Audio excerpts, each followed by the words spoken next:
Hello and welcome. This is Tamiya Robles. I am the host of this podcast, Adoption Exposed.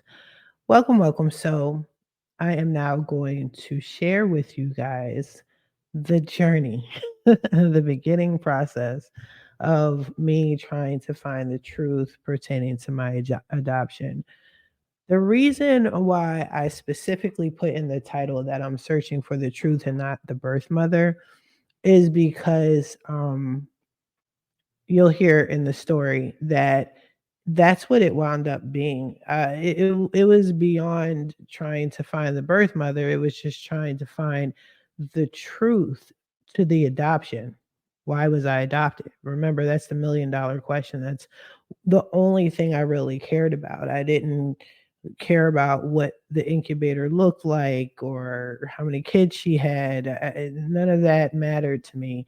It was, why did this happen? And naturally, the only way you're going to get that answer in my head was to find the birth mother, go to the source, right? So that's what I did. Now, I found the incubator several years ago. It was such a crazy ride. It was bananas. Like, it was stupid crazy, unnecessarily crazy at times. So I'm going to be honest with you, the order may not be correct. I'm going to try my best to say this in chronological order. I think I said that word right. I'm going to try my best, but it was so crazy, and there was a lot of moments here where they're heart wrenching, a lot of joyful moments, little small ones, but mostly it was just confusing because of the overall situation that happened, and you'll probably hear that in later parts. Because there were so many moving parts to this situation, I have to do this in multiple parts. And I'm gonna be honest with you, I don't know how many parts this is gonna be. So just enjoy, the story, and hopefully it gets you thinking. Again, if you are considering adoption, this is something you might want to think about and consider this story. If you are an adoptee, you know, this maybe can relate. I don't know.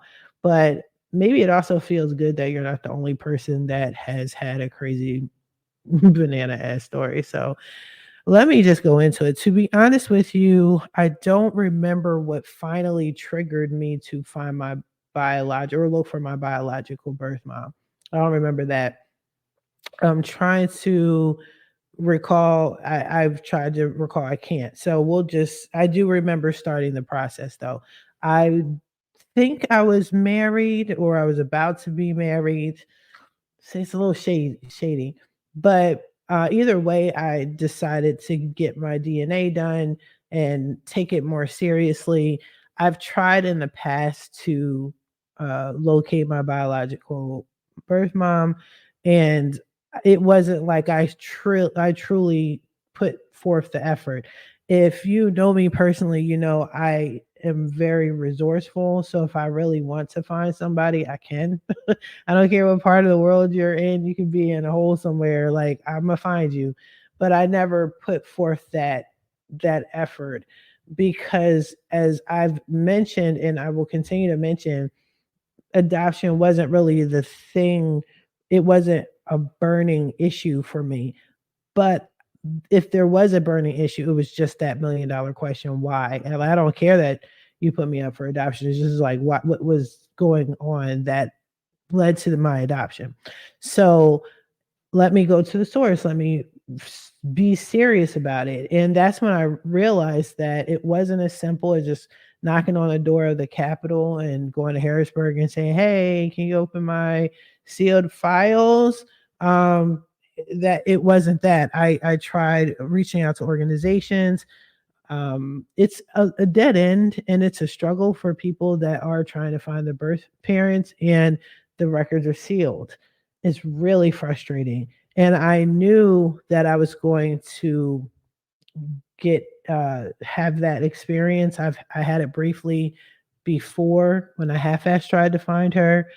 So I just didn't want to go through that again. So being in adoption groups on Facebook, I learned to just try starting getting the DNA, and then I found out about these beautiful, amazing people. I got to give a shout out to them. I wish I remembered her name, but search angels. So if you're an adoptee and you're trying to find your biological, find you a search angel. These are just people that dedicate their lives to finding biological family members for adoptees. I don't know if it's just adoptees, but that's where I know them from. And there's a ton of groups. Just have some patience, but the girl I had was relentless. She was amazing, but it started off with me getting my DNA. So I was very open about it. For some reason, the people I'm with and some of my close friends are super uh, and super supportive when it comes to knowing my biological background and finding my people, right? My biological people and my DNA. So my ex-husband at the time was like really supportive. He was like, "Yo, do what you got to do to find out the truth for yourself. If this will make you happy, handle it. I got your back." And he did. Now, the whole time he did. And I don't know if it was out of curiosity or if it was just honest support, but regardless, I needed the support and I got it. So I did my DNA and I went through a company called 23andMe, only because I was being cheap. They were cheaper. Well, let me do 23andMe. Common sense would have told me, like, well, most people don't use 23andMe, they use Ancestry.com. So 23andMe, I found a biological cousin, and her and I were the same age. We were actually born in the same hospital. We were days apart. I think technically she is a few days older than me, maybe a day or two older than me. Um, I think we're Facebook friends still. I don't really, she's a very private person, but when her and I connected, but I didn't know anything at all. She didn't know anything. Um, we were guessing, trying to figure out stuff, and because I had non-identifying information, it wasn't really helping her.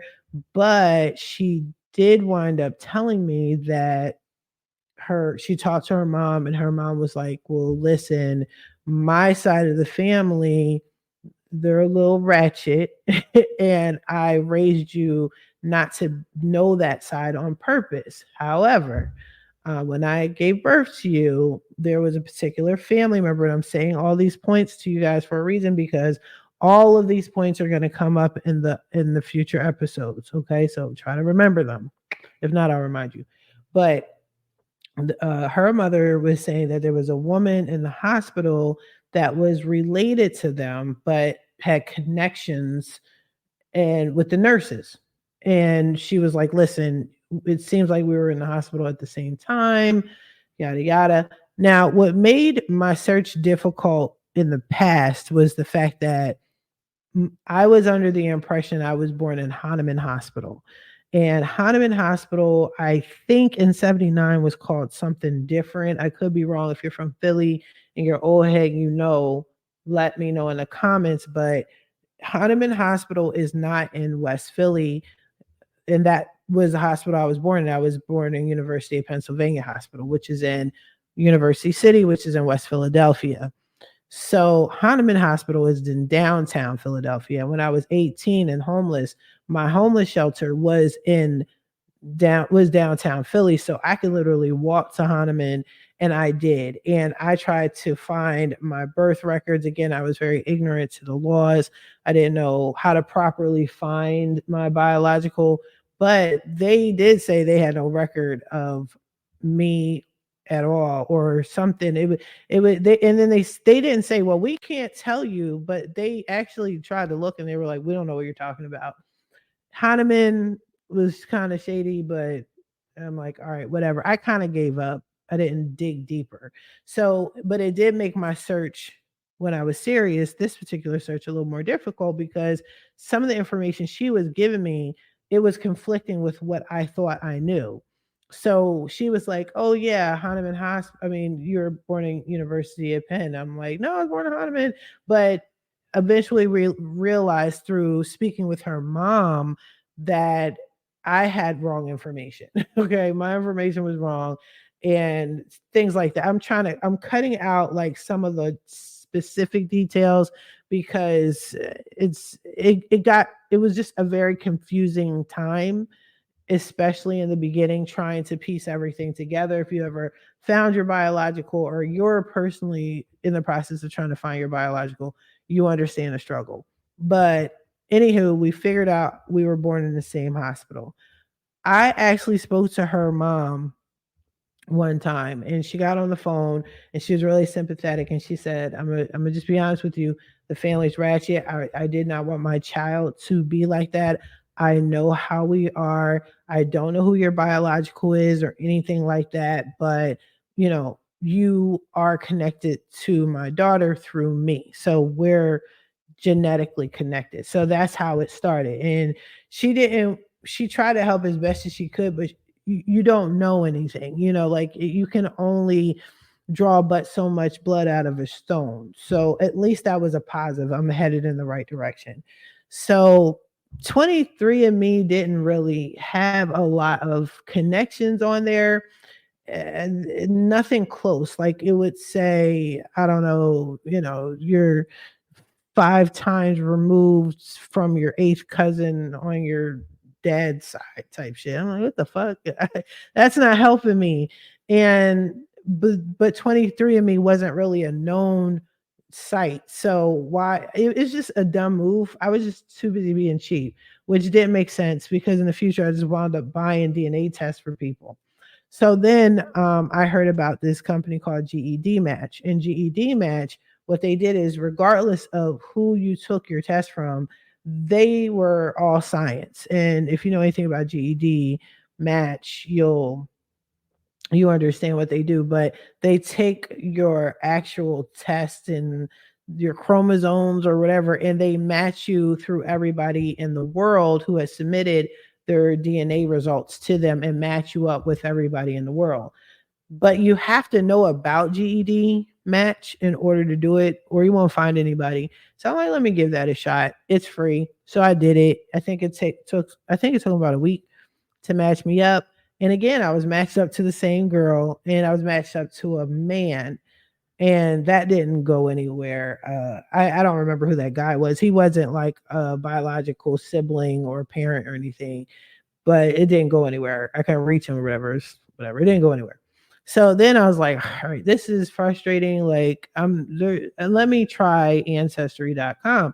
And I think hubby, if I'm not mistaken, recommended that I did that because it was just more popular, more a well-known website. So I did that, and lo and behold, there was a stronger connection. There was a closer connection, and it was like some aunt, a biological aunt of some sort. I think she was dead. I don't know. It was just like real confusing, right? So I'm gonna say that it was really confusing. But what it did show me was this person was not from Philadelphia, but from the outskirts of Philadelphia, not Chester, PA, but this person was part of another small city called Phoenixville. Phoenixville, yeah, Phoenixville, yeah, Phoenixville, which is right outside of Philadelphia. Again, it's another small, poor town, destitute town, but it's just instead of south of Philadelphia, I do believe it's west of Philadelphia, 30 minutes out. And I'm like, all right, I don't know anything about Phoenixville like that. I've driven by it on the exit one time. I just know it's not a cool ass place. So I tried to connect the dots, and I'm going to leave a lot of bullshit out, but I couldn't figure this out. I wound up joining a Facebook group. Facebook group was mad cool. Facebook group had these search angels in it, and I didn't know what a search angel was, but before I just jumped the gun and blurt out my business like everyone else in the group, hey, I'm trying to find my biological, blah, blah, blah. I was like, let me study this group. Let me check it out. Let me join multiple groups. And everywhere I'm going, I'm seeing like search angels and people praising their search angels. I actually had 2 search angels and I forgot the first one. I feel really bad, but I know she was really sweet.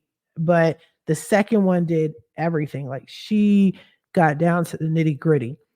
Eventually, I liked what I saw. I liked the results that people were getting. People were really happy. People loved their search angels, which I can understand. Now, my search angel, I forgot her name. I'm going to find her like and at least give her a proper shout out. But she was this young lady and she was all about her business. She was a young mom. She had a teenage son.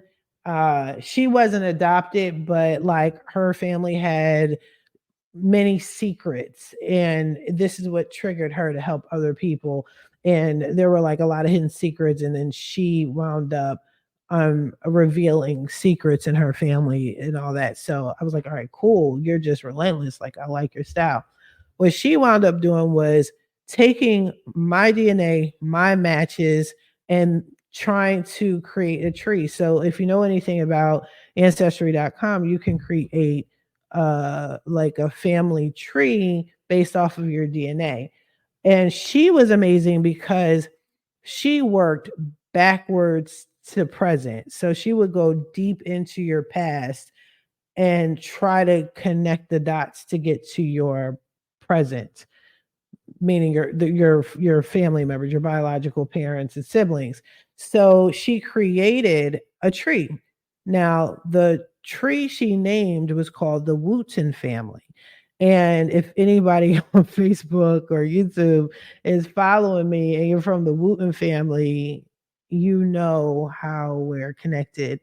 And this story is actually going to be the first part of the initial heartbreak story. It's very heartbreaking. Okay. However, they're a beautiful family. They're not my biological family, but at the time we didn't know. And so what happened was what it looked like was the way the DNA was set up, it looked like I was biologically connected to the Wooten family. The only thing we needed to do to confirm this was for me to do a DNA test with the Wooten family. All right, cool. It sounds simple enough, right? Cool. So when I did my DNA on Ancestry, Ancestry can go way back. As long as people are submitting their DNA, they can go back and then sometimes people don't submit their DNA, but they might submit family pictures and photos or information.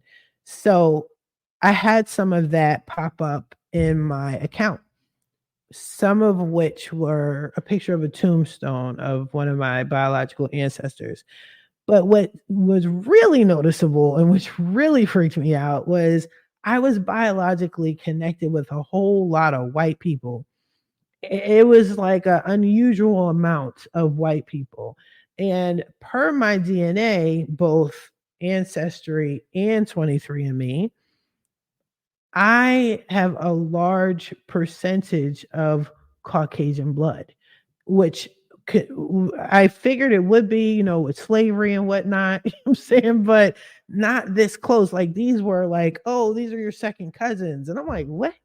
How? Like, it just the fuck how? Which again was more confusing to my adoption story.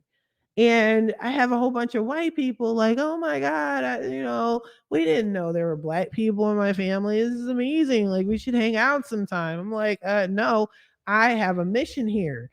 And I think I asked like two white biological family members, since they were so close genetically, if they may have possibly known, of my existence or an adoption story or whispers of adoptions. And the answer was no, because for one, they didn't really know that black people were related to them. Right. And there was like one person that was like, I heard rumors that, our great grandfather was biracial and he passed, and that's how we all. I'm like, all right, all right, all right, all right. This is not where I'm going. Say thank you, but no thank you. So that went nowhere, but that was interesting. And it was still interesting to see that people were leaving like little nuggets of information that you think isn't worthy of worth anything, but it is in the long run. In the end, it all kind of connects.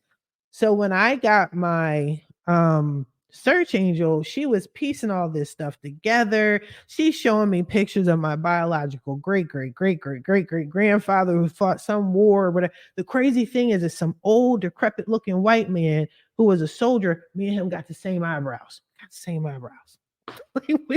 That's my granddad. Like, you know what I'm saying? We got the same. You can't really see my eyebrows like that right now because of, all this, but yo, we got the same eyebrows. Great. Yeah. Anywho, so I digress. We move forward.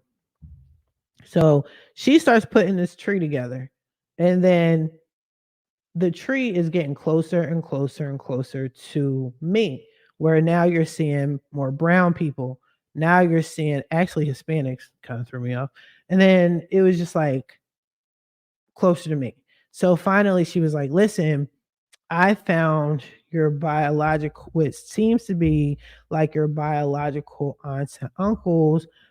The name is here, but we need you to run a DNA test on them. How are you going to do this? I found this. I've taken you this far, but we need to confirm. So I was like, okay, I have to find who they are and search for them. So I was trying to search for the Wooten. I'll just say the Wooten family because this is such a sensitive part of the story and it's very raw that I am not going to say anybody's names. Luckily, I don't remember most of the people's names, but I do know they're on Facebook and I can connect with them. Like we kind of low key shout each other out sometimes. But yeah, so I do remember a couple names. But anyway, so I said, okay, I tried to find them. Fast forward, I found. Ooh, who did I find first? I found what would have been my biological aunt, right? So I'm searching. So I got her on the phone, and we'll just I don't know what we can call her. So Aunt One, the first aunt, the aunt, right? So the Wooten aunt, we'll call her the Wooten aunt. So I contact the Wooten aunt, and then I'm telling her the story. And I'm like, yeah, so I'm me. I was born on this date. Da, da, da. I was adopted. Da, da, da. Boom, boom. I think you're my biological something. I don't know what it is. Are you my biological mother? And she was like, no, sweetie, I'm not your biological mother because blah, blah, blah, yakety yak. I'm like, all right, cool.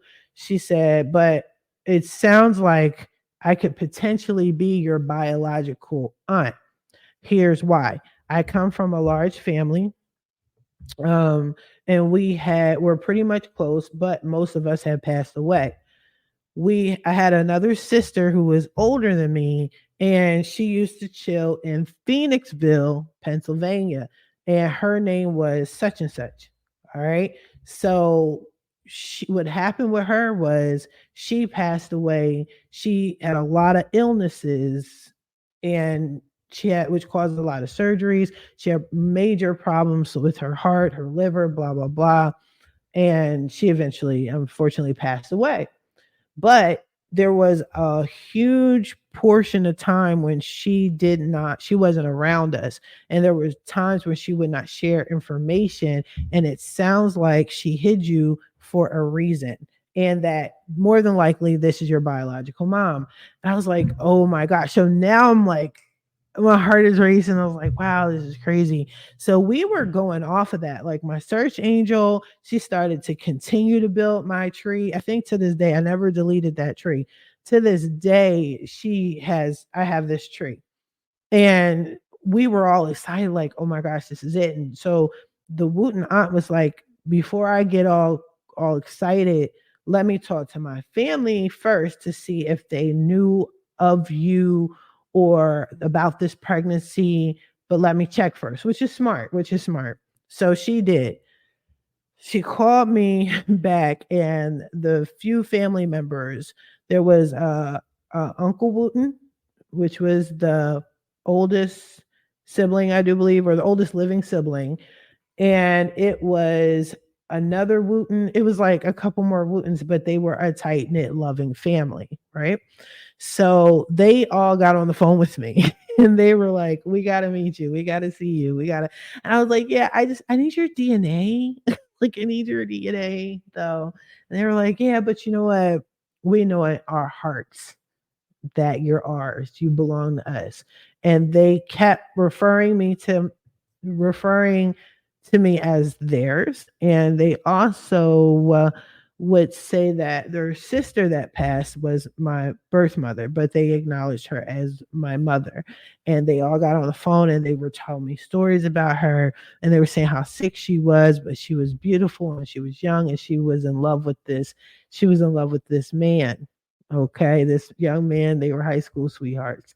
This story is so sad. It really, now that I'm saying it out loud, this is the first time I ever said this story out loud and publicly. That's crazy.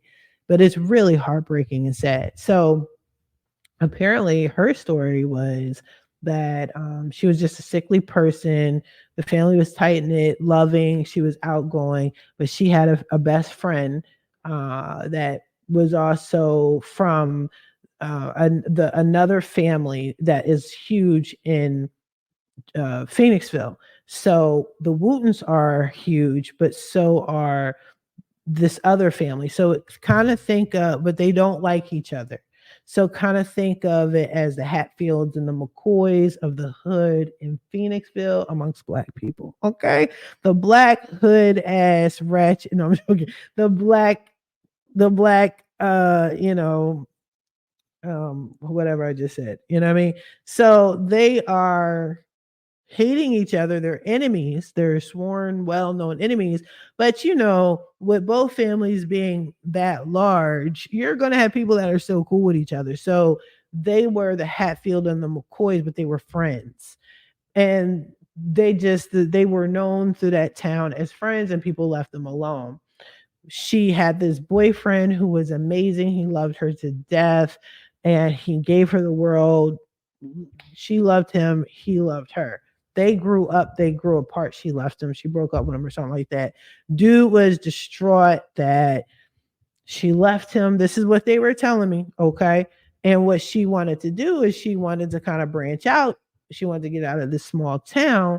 And she linked up with this worthless piece of shit dude. Right. Now, we're thinking that this is my biological father. Keep in mind, nothing in my life can be that simple. It just can't. I wish it was just like one, two, three. It wasn't. Again, adoption stories always have a story within a story within a story. So they knew about this guy. She fell in love with him and she married this guy, I do believe. I'm almost 100% sure she married him. So the guy was like very disrespectful, the complete opposite of her first love. And this guy was disrespectful. He was abusive to her, but she hid that from the family. The family was always concerned because she was sickly. She was born sickly. She was always sickly. She needed major surgeries. It was just concerning, and they can't reach her, and she's in this abusive relationship. What they did know is they didn't like Bull. They didn't like the dude. Sorry, sometimes my Philly slang comes out. They didn't like the dude. They knew of him, but just like most abusive relationships, the abuser likes to separate you from your family so they can continue physically, emotionally, psychologically, whatever, abuse you. And that's what they did with her. So her last years, they weren't as connected as they wanted to be because she was still with him. I think eventually she did divorce him, but she was still separate from her family. And when she finally passed away, the family wasn't there like how they wanted to be there for her. Okay. So I'm saying all this so you guys understand that this was some real shit. This is some real shit I have unveiled, so to speak.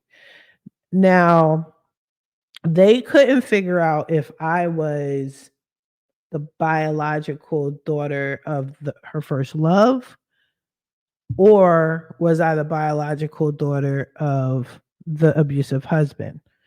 So I don't remember how I did it, okay? But I wound up connecting to his son, who was, I think, I'm in my 30s, late 30s, early 40s or something.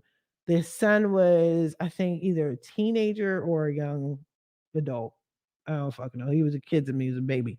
So I got in contact with him and I was like, yeah, I think I guess my delivery should have been better, but I'm new to this, you know what I'm saying? I'm trying. But I was like, hey kid, I think I'm your sister.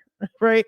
And then he was like, what? Now, his story was he knew the Wooten mother. We'll call her Wooten mother. Okay. He knew her, the woman that was supposedly supposed to be my biological mother, right? So we'll call her Wooten mother. He knew her. He knew her well. He liked her. What he could recall of her, he was like, I was so young, but what I can recall of her, I liked her. And he said, so you would be my father's child? He was like, you know what? I'm not surprised my dad wasn't shit. He was a shitty person. He wasn't there for me as a child. He's going on and on. His dad ain't shit. He said, but I don't know the answer. You would actually need to talk to him. So I said, all right, cool. Now he gave me his dad's information. Never heard from the kid again. Actually, I think we're Facebook friends, but I don't even fucking know. Anywho, because I found him on Facebook, so we might be. So I found the dude, her abusive ex-husband. So I talked to him and I'm like, hey, my name is Tamiya. I think you're my biological father. He's like, whoa, whoa, whoa. Like everybody, whoa, wait, what? What the fuck? Right. So he was like, what are you talking about? And he was a little aggressive. He's a little aggressive. But it's all right. I'm aggressive too. So I'm like, whatever work you give me, I'm gonna give it right back. But I understood the situation. You know what I mean? So I was like, you know what? Calm down, sir. This is a situation. And therefore, I do believe what it's looking like is I am your biological child. Right? Now, mind you, still haven't had a DNA test. Keep that in mind in the story. If you're questioning all this, like, wow, you're going through all this and you still don't know. I know, I didn't know. This is what we were doing. Like, the Wooten family was moved and they were like, this is our baby. And, she's come back to us. And then go find your father. And like, it was on that note, right? So I did keep saying like we need a test, we need a test, we need a test, but it was just so emotionally overwhelming and consuming for all of us. Like this is where it led to. Cool. So what had happened was, dude was like, you know what? Listen, I'm gonna be honest with you. I'm sorry, but I am not your biological father. And I'm like, well, how do you know? We have to. He said, well, I'll tell you. He said, when you were born, I was married to this person and that person. Like it was all that. It wasn't him in a nutshell. And then I think it was something he was saying like, wow, I didn't know she could have children because of all the surgeries. Whatever the case was, I forgot what it was, but it was impossible. The way it was set up, it was impossible. But what he was saying was he implied that her first love was probably my biological father. And he was like, I think it's him. I don't think it's the way you're telling the story. So I was like, all right, cool. So I'm cool with the whole Wooten family at this point. They call me, they check. I had one child at the time. I had my firstborn, and they were like, we gotta meet her. The Wooten mother left grandchildren. This is so beautiful. And but it's something in the back of my head was like, we need a DNA test. You know what I'm saying? Like, let's not get our hopes up, but it was so overwhelming. And they were like, fuck that DNA. You're us. Like, we just need to see you for sure. If we lay eyes on you, we know for sure. Right. So I'm like, all right, cool. But I'm talking to them on a regular basis and I'm meeting more family members over the phone and we're bonding and they're telling me stories about the Wooten mother and everything. But I said what the abusive husband said. And they were like, you know what? We didn't want him to be your dad anyway. You're too good for that and blah, blah, blah. It does make sense. Dude is your father, the first love. So they were like, come out, let's meet each other, let's lay eyes on you. And then I talked to one family member that was like, I knew you were coming. It's so weird. I had this dream that a beautiful stranger was coming And no, I'm joking. I don't know if she said beautiful, but I am. So she was like, this stranger was coming, and it was your mom, and your mom. She was talking about the Wooten mother, right? Your mom came in a dream and was like, I'm bringing somebody to you guys or whatever. So they were just so thoroughly convinced, like, I'm her, and I was like, okay, maybe they're right, whatever. So they asked if I could drive down. They were very sweet. They were like, we'll pay for your gas. We'll do this. We'll do that. I was like, no, I got you. Like, thank you. So I went from North Jersey and I drove down there with me and the firstborn. I think the ex-husband was working in Connecticut, but I told him like this part, like, don't worry about it. I got this. Cool. So I went and met them. They were beautiful. They are a beautiful family. They really are. They're amazing. And they saw me. They saw my daughter. They were like, "You're ours. You look just like her." And they're showing me pictures, and they're showing me pictures of the other dead siblings, and they're showing pictures of their parents and how the father was. It was just the whole story. I don't want to expose all their shit because of what happened, right? But it was just a beautiful time. They were crying, there were tears, there were hugs, you know what I mean? They gave my daughter $100. Like, they were like, we don't need to do a DNA test. You're it. You're hers, right? And I had to drive. I don't know if that was still considered Phoenixville or it was like the outskirts of Phoenixville, but they lived in a nicer area. So even Chester and Phoenixville, even though they're like, not the best city, they have nice parts like any city does, even in that small town. So I don't remember where they lived at, but whatever. I know that the Wooten sister, the one that I think we're Facebook friends, she's mad cool. She was like, well, your dad needs to know that you're here. He's out here. He's a grand, he's a mason and he's a Moor. He's a grand mason and he's this and he's that. And his kids went through college and they had a wonderful life. And you are a secret. No, we're gonna let him know right now that you are his. I said, okay. You know what I'm saying? All right. Yeah, I guess. Right. I'm cool with that. I mean, I've been searching. Might as well get the full story, see what's going on, where this leads us. So, coincidentally, the other family that I told you about, I forgot their name. So, remember, it's the Hatfields and the McCoys of the hood, right? So, that other family was having a whole big ass picnic. And apparently he was connected to the other. That's right. He was connected to that side of the family. So he was the one that made it. He was the somebody who made it. So he didn't really like fuck with them like that.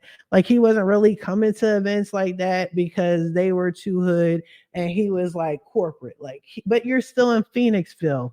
Go figure. If you really made it, you're not going to still be in the projects. That's all I'm saying, unless you really love the projects and want to get robbed. But whatever, I digress.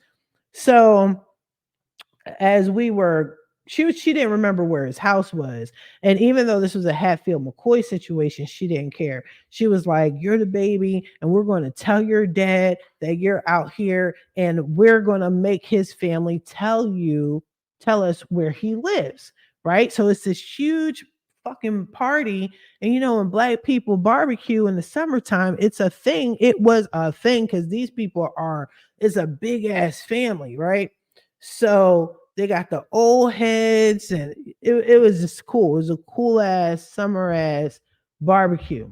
But the Wooten sister literally has me by my hand and is dragging me around this park like a little kid. Because again, adoption does stuff to people when you realize the hidden secrets and stuff. Like, so I'm a baby in her head, like I'm a toddler, even though I'm a full grown woman, taller than her. Oh yeah, and the family took me out to eat, and everything was amazing. We went to dinner, breakfast, lunch, whatever it was.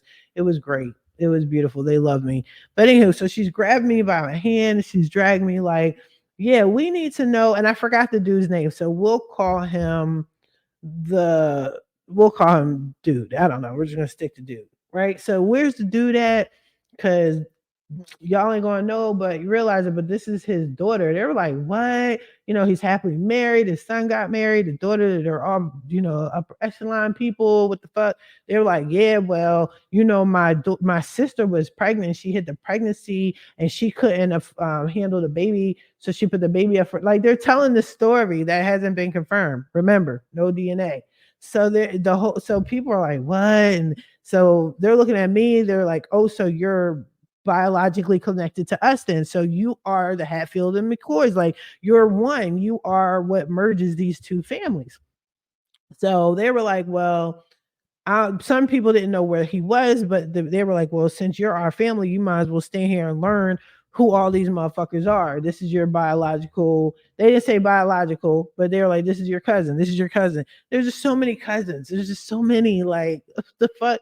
I didn't remember anybody's name, but what stood out was the older people had this Trinidadian flag on their lap. And I was like, oh, you guys are Trinidadian. Mind you, I did my DNA, 3 different reports. Okay. I have the fucking 23andMe, I had the GED match, and I had the ancestry.com that is still active to this day. There is not a trace of Trinidadian blood in me. And I will say this because I have found the biological, and they are biologically connected to me. You will find out probably later in another part of how exactly they are biologically connected to me.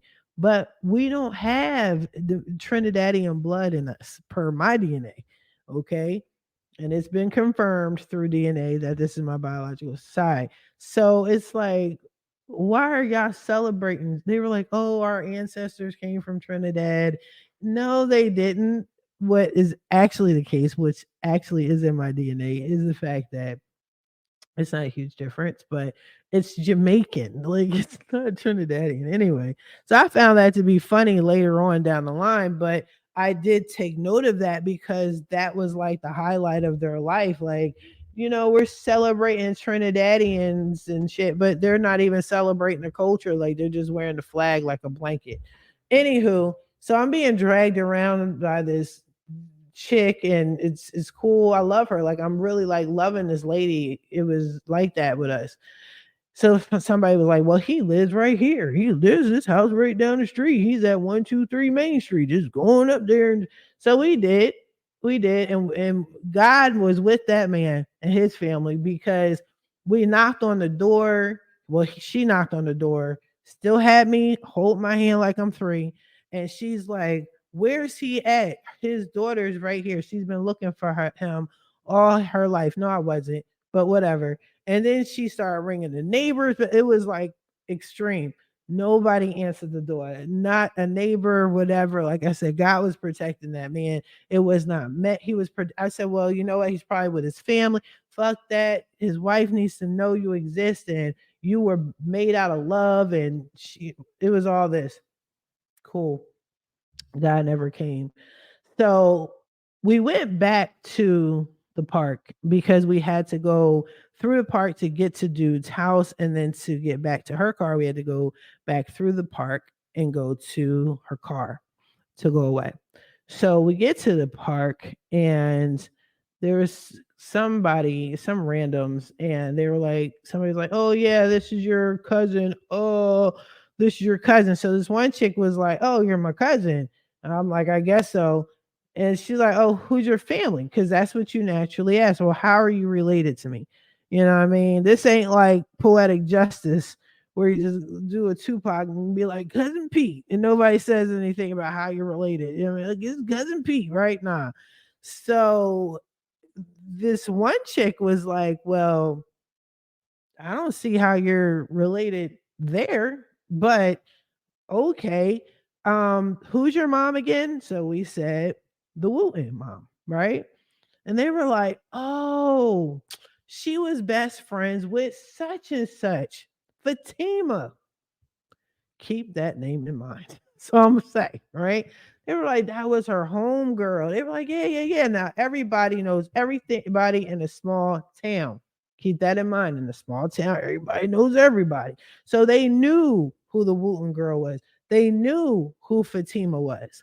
So they were like, yo, talk to Fatima and she will tell you everything about your mom. Like, yo, she'll tell you. If anybody knew about the hidden pregnancy, she knew. So the woman that was holding my hand, the sister Wooten, was like, you know what? You're right. Thank you. Even though we couldn't get her dad out here, we got this information. We're going to talk about this as a family when we go home. So fast forward. Oh, yeah, I got Fatima's information. So we talk about it, and the sister Wooten was like, I'm going to tell you right now. I'm going to tell you right now. This Fatima person is not a good person. We all hated her. And we used to tell Sister Woot, my sister, which was the mom Wooten, we used to tell her and beg her, like, stop dealing with her. She's a bad apple. She's not good. She's not good people. And she wouldn't listen. And she would start, when she hung out with her, she would start smoking. She would start drinking. She would go out at night. She would be partying. She's, matter of fact, we think it's because of Fatima that she met her abusive husband. So they really did not care for Fatima, on top of the fact it was a Hatfield McCoy type of, you know what I mean? So they were on opposite sides. They were on opposite sides. And her boyfriend, the love of her life, he was on the other side of the family that the Wootens hated, right? So he was supposedly related, but we didn't know all this yet. But so that means Fatima was related to the love of her life. Okay. So she's giving me an earful. The family's giving me an earful, and they're like, listen, I'm sorry, your dad, we're going to talk to him. We know how to reach him. I said, I'm not worried really about the father. I just want to know why I was adopted. I don't care. I'm not trying to disturb his life. I saw him on Facebook. We looked up his information. This dude's living the best life, which is great. Great. He's it's just amazing. It's a cookie cutter life. Still living in Phoenixville. Go figure. So I'm going to end it right there, because now we get into the real heart wrenching part of this story. And if you want to listen to it, you got to check out the next episode, but it's really fucked up. So I would say definitely brace yourself. It's really sad. It's a crazy ass story. It does go all over the place, but it ultimately it's super duper sad. But anywho, I hope you enjoyed this episode. Please be sure to like, share, subscribe, comment. Let me know. Let me know your thoughts. What do you think is actually going to go down here? Like, what do you think is going to happen? I think you guys can kind of figure it out. You know what I mean? But if you can't, stay tuned. In the meantime, I hope you guys have a great day. Take care. Bye bye.